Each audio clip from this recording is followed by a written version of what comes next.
Alors d'abord, je trouve que ce qui est bien, c'est quand même de parler un petit peu de J'irai dormir chez vous, de l'émission, de raconter un petit peu comment elle a commencé. Alors J'irai dormir chez vous, c'était au départ une idée tordue. Maintenant, c'est rentré dans les mœurs. D'abord un peu ce type de programme. Il y a Nu et culotté, je pense que vous connaissez, qui est vachement bien, je les connais, c'est pas du tout des concurrents. D'ailleurs, parce que je passe à autre chose, je vais leur laisser la place un peu.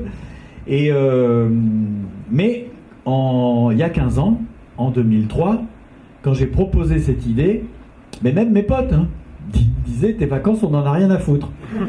Ça, bon, les potes, ils sont plus cash que les chaînes. Les chaînes, ils pensent pareil, mais ils te le disent pas. Ils tournent un peu plus autour du pot. Je me suis d'ailleurs retourné à un moment où j'étais en train de montrer des essais que j'avais fait au marché de Belleville, et je me retourne, et il y avait 2 personnes derrière moi qui faisaient... Quel con, quoi.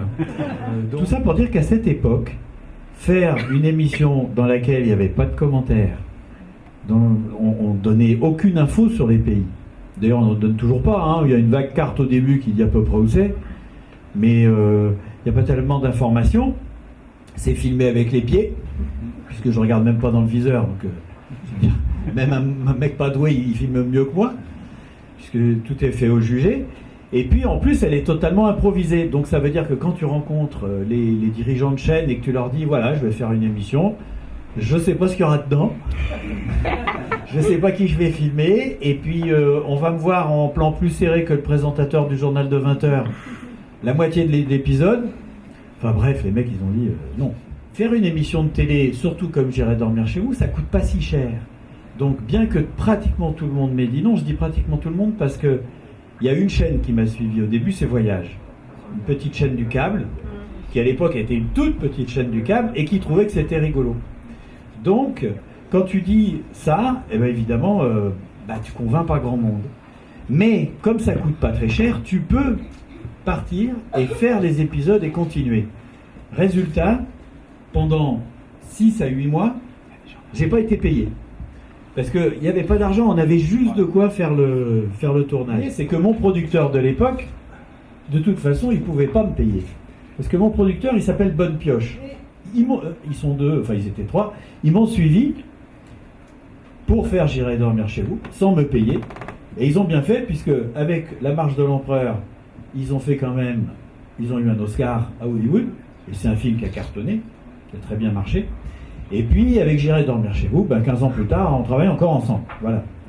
Donc, tout ça pour dire que quand tu sors des cases, c'est parfois un peu compliqué. Et plus tu sors des cases, plus c'est compliqué, mais plus c'est intéressant. C'est quand même une émission qui est près des gens, qui permet de rencontrer des gens partout sur la planète, et dans des conditions qui ne se faisaient pas avant, puisque moi, le matériel que j'ai développé, qui est aussi un peu à côté des cases, qui consiste en une petite caméra posée sur l'épaule qui filme les gens qui sont en face de moi, elle n'est pas cachée, on va voir, et puis une tige qui est certainement pas cachée non plus, avec une autre caméra qui me filme moi, et puis c'est pas fini, j'ai une 3e caméra en bandoulière, et puis je pars tout seul, dans plein de pays, à la rencontre des gens, avec évidemment, ça vous le savez probablement, l'idée de passer la nuit chez eux. Alors ce qui est quand même intéressant, c'est de constater à quel point tu arrives à jeter des ponts, même dans des situations où tu n'arrives pas à communiquer du tout. Quand il y a une barrière de la langue qui est terrible. Et, qui n'est pas terrible, mais qui est totale. Voilà, tu ne peux pas échanger un mot. C'est bizarrement super, parce que avec ce matériel, j'ai pu filmer un truc qu'on ne voyait jamais à la télévision. Et moi, je leur disais, mais ils ne comprenaient pas, ils s'en foutaient, quoi. C'est des vraies rencontres. Parce qu'une rencontre, quand vous voyez ça à la télé, encore moins aujourd'hui, mais il y a 15 ans, ça voulait dire, que si tu l'as filmé, il y avait un caméraman, un ingénieur du son, qui avait sa perche, enfin bref, c'était pas tout à fait naturel déjà. Et puis deuxièmement, en général, on préparait, on se rencontrait, on discutait, on voyait ce qu'on allait faire, on parlait même on faisait valider par les gens de la chaîne les personnages, et puis après on disait, on va filmer la rencontre.